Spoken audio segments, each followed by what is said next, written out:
السلام عليكم ورحمة الله وبركاته. أهلا بحضراتكم.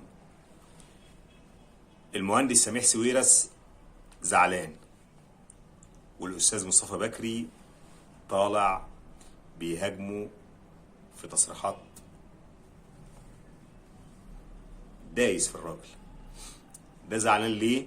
وده بيهاجم ليه؟ وهل سويرس محق في كلامه؟ طيب نعرف الأول الكلام اللي هو قاله. المهندس سميح سويرس قال في تصريحات مع قناة العربية امبارح: أنا مش هستثمر في مصر تاني، مش هضخ استثمارات جديدة تاني في مصر. ليه؟ قال لك لأن المفروض اللي أنا شايفه هو، يعني المهندس سميح قال لك: أنا شايف إن الدنيا في مصر ضبابية بخصوص موضوع سعر صرف الجنيه، وبالتالي أنا كرجل أعمال مش هينفع أفكر في مشروع جديد، مش هعرف أعمل حسابات أرباحها قد إيه، هكسب قد إيه، لأن ما أناش عارف سعر الجنيه رايح فين. رغم ان انا، خلي بالك من الكلمه دي بقى، رغم ان انا شايف ان الفتره اللي جايه، ده كلام على لسان سميح سويرس، ان 2023 هتكون بالنسبه للسياحه في مصر سنه السياحه في مصر. هو قال كده مع تخفيض قيمه الجنيه. يعني هو قصده ان تخفيض قيمه الجنيه زود اعداد السياح عندنا وزود الليالي السياحيه عندنا، وهتزودها اكتر في 2023. لكن في نفس الوقت بيقول لك ان تخفيض قيمه الجنيه ده رغم انه ليه مزايا كتير جدا على زياده عدد السياح اللي بيجوا مصر، لكن في نفس الوقت بيرفع تكلفتنا احنا بالنسبه للمنتجات العقاريه. وبالتالي اي مشروع عقاري انا بعمله بضطر كل يوم اعدل من الاسعار بتاعتي، لان كل يوم اسعار مواد البناء بتتغير. كل ما اسعار مواد البناء تزيد انا هزود، وبالتالي انا مش عارف اشتغل. ده كلامه. في نفس الوقت طبعا يعني الكلام اللي قاله بخصوص السياحه مش كلامه بس. النهارده طلع تقرير من البنك المركزي قال ان الست شهور الاولى من العام المالي الحالي، اللي هي بتبدا في 1/7/2022 وانتهت في 31/12/2022، الست شهور دي شهدت 25% زياده في ايرادات السياحه لمصر. وسجلت ايرادات السياحه لمصر في الست شهور دول 7.3 مليار دولار. في المقابل زي ما بنقول الاجابه هنقول السلبي.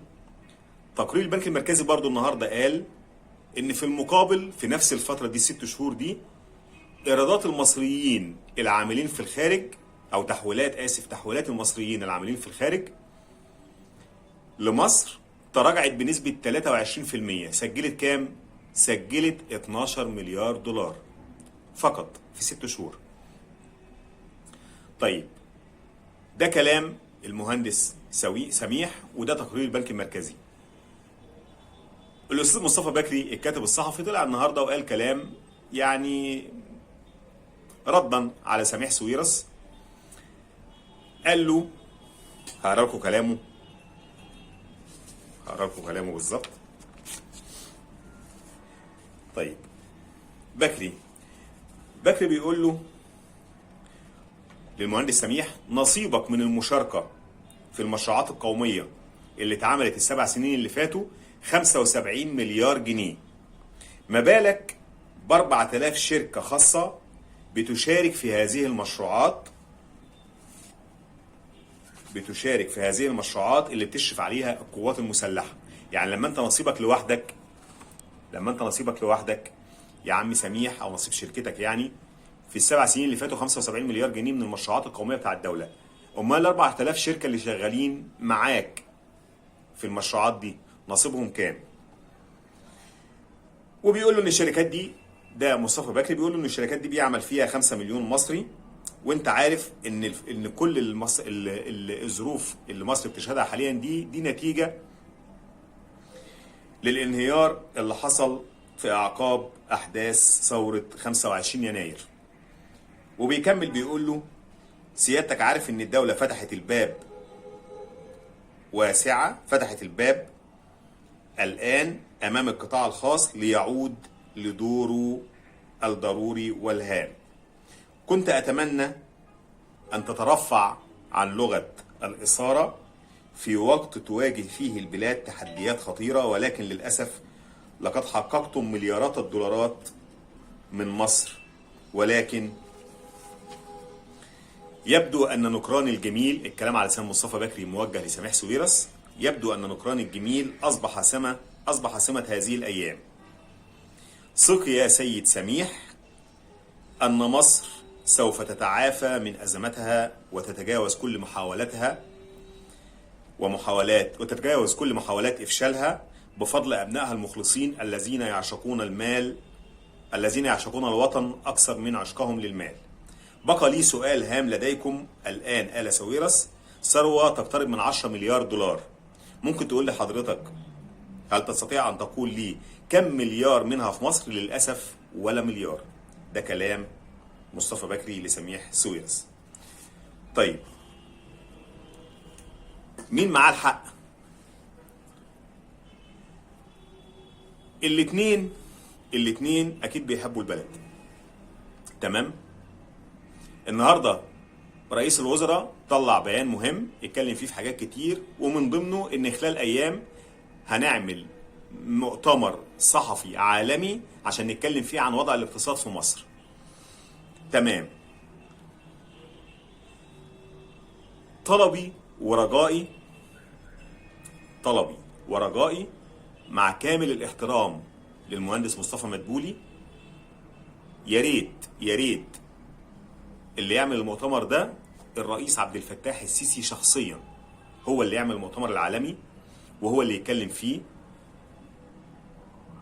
يعني مش عايز اقول ان الناس فقدت الثقة في الحكومة، لكن عايز اقول ان الناس ما بقتش تصدق الحكومة في تصريحات كتير. يعني ممكن تقول تصريح النهاردة تاني يوم تلاقيه ما فيش حاجة منه اتحققت، او الهدف منه ما اتحققش، وبالتالي يعني اي كلام هيقوله يعني رئيس الوزراء ما اعتقدش ان يعني هيتاخد على محمل الجد الفترة اللي جاية. عشان كده يا ريت رئيس الدولة السيد عبد الفتاح السيسي رئيس الجمهورية هو بنفسه اللي يعمل المؤتمر ويكلم الناس ويكلم الدول كلها صراحة، ويقول لهم وضعنا ايه، احنا رايحين فين، ايه الاجراءات اللي بناخدها عشان نعدل او نطور من الاقتصاد بتاعنا. ليه بقول الكلام ده؟ مع احترام الاستاذ مصطفى بكري ومع احترام المهندس سميح سويرس، لكن انا شايف ان الكلام اللي قاله سميح سويرس ما فيهوش حاجه غلط. ليه ما فيهوش حاجه غلط؟ لان هو كراجل اعمال هو بيحسبها بيزنس. طب لو انت هاجمت سميح سويرس، انا النهارده امبارح عملت فيديو ونشرته او اول امبارح واتكلمت وقلت على الصفحه عندي، قلت لو في شركه وقفت استثماراتها في مصر ففي قصادها 3 4 5 شركات قرروا انهم يستثمروا في مصر. لغه الحوار مش حلوه اليومين دول من بعض رجال الاعمال والشركات، خاصه شركات الخليج. زي ايه؟ زي النهارده طلع تصريح من الرئيس التنفيذي للاداره الماليه والاستدامه في شركه الدار العقاريه الاماراتيه، بيقول مش هستثمر في مصر لحين استقرار الاوضاع. نفس كلام تقريبا سميح سويرس. طب يا مصطفى يا بكر، كل ما واحد هيطلع تصريح ويقول انا مش هستثمر لحين استقرار الاوضاع هتطلع تهاجمه؟ مش منطق. انت بتحب البلد وانا بحب البلد وكلنا بندافع عن البلد، لكن في الاول وفي الاخر هم رجال اعمال. حتى لو زي ما بتقول سميح سويرس جاله 75 مليار في 7 سنين، في الاول وفي الاخر هو مش عايز ال 75 دول يروحوا، ما هو عايز ينميهم، عايزهم يبقوا 750 مليار مش 75 مليار. لما تقول ادخل في مشاريع دلوقتي هو معاه حق. قيمة الجنيه كام؟ رايحة لفين؟ هضخ فلوس دلوقتي وبعد كده الاقي قيمتها بتقل، مشروعاتي قيمتها قلت. لازم افهم الدنيا رايحة فين وجاية منين. المستثمر الاماراتي اللي اتكلم النهارده اللي هو بتاع شركة الدار العقارية، شريكه شركة الدار العقارية وشركة ADQ شركة قابضة إماراتية، الاتنين شركة في شركة سودك المصرية، دي شركة عقارية. دخلوا الاتنين في 2021 الدار الإماراتية والقابضة الإماراتية استحوذوا على 85.5% من شركة سودك المصرية، شركة عقارية. النهارده ده التصريح بيقول لك انا مش هستثمر، مش هضخ استثمارات جديده تاني في مصر، رغم ده كلامه برضه، رغم النظره التفاؤليه اللي انا شايفها للاقتصاد المصري، لكن لسه هستنى لحد الامور ما تستقر. في المقابل شريكه اللي هو محمد السويدي رئيس شركه ADQ العقاريه الاماراتيه القابضه، امبارح او اول امبارح اعلن ان هو هيضخ استثمارات جديده في مصر. كل شركه بدماغها، كل شركه بتصريحاتها، كل شركه لها رؤيتها. في واحد بيقول لك لو انا استثمرت دلوقتي في مصر في الظروف اللي هي فيها دي، لما الظروف دي تتحسن اكيد هبقى انا فزت، هبقى انا خدت اللي هاخده دلوقتي بجنيه، لو استنيت لما الظروف تتحسن في مصر هاخده ب 10 جنيه ولا ب 3 جنيه ولا ب 4 جنيه. زي ما بيقولوا ايه، زي ما قلت لكم قبل كده، القرش صياد. اصطاد دلوقتي احسن. في واحد تاني يقول لك لا انا هحطه دلوقتي اروح استثمر بالدولار ب 31، بعد ما ادفع الاقي الدولار هوب نط ل 40 جنيه، انا مش عارف الدنيا رايحه فين. لا، استنى احسن. ده صح وده صح، كل واحد بيفكر بطريقته. بس في الاخر زي ما قلت لكم عشان نطمن كل المستثمرين مصري او اجنبي. سامح سورس النهارده بيقول لك انا هروح استثمر في السعوديه، وقبل كده قال لك هنستثمر في المغرب. خلاص هو حر، فلوسه هو حر فيها. بس بدل ما الناس دي تطلع من بره، طمنهم انت هنا وعرفهم الدنيا رايحه فين وجايه منين. يعني لما رئيس الوزراء النهارده قال خلال ايام، ما ينفعش اقول خلال ايام طالما انا قاعد الفتره دي كلها مستني اطلع اعمل مؤتمر بقى. ويفضل زي ما قلت ان الرئيس السيسي شخصيا هو اللي يعمل المؤتمر ويطمن كل المصريين ويطمن كل المستثمرين المصريين قبل العرب قبل الاجانب. امال عايز يعني الفلوس هتجيلك ازاي؟ الاستثمارات هتجيلك ازاي؟ احنا لحد دلوقتي عارضين 32 شركه لسه ما بعناش منهم حاجه. باكين اتباعت امبارح وما كانش منهم، ده حصه كده يعني تم الاتفاق عليها والحمد لله. يعني خلاص الاماراتيين اشتروها امبارح. الاماراتيين برضو اللي هي شركه الاصباغ الاماراتيه، زي ما قلت لك شركه بتقول لك مش هستثمر وشركه ثانيه بتيجي من نفس الدوله بتستثمر عادي جدا. بس عشان تعرف تبيع ال 32 شركه اللي قلت عليهم، وعشان تعرف تستقطب استثمارات جديده بعيدا حتى عن الشركات اللي انت هتبيعها، ناس تعمل شركات جديده عندك، لازم يطمنوا الجنيه رايح فين. ما ينفعش يبقى على عماهم، ما ينفعش يبقى قاعدين مستنيين هنعوم مش هنعوم، هنعوم ل 35 لا ب 40 لا مش هنعوم خالص. ما فيش الكلام ده. لازم حوار صريح واضح. في النهايه تقبلوا تحياتي، سمير طنطاوي. السلام عليكم ورحمه الله وبركاته.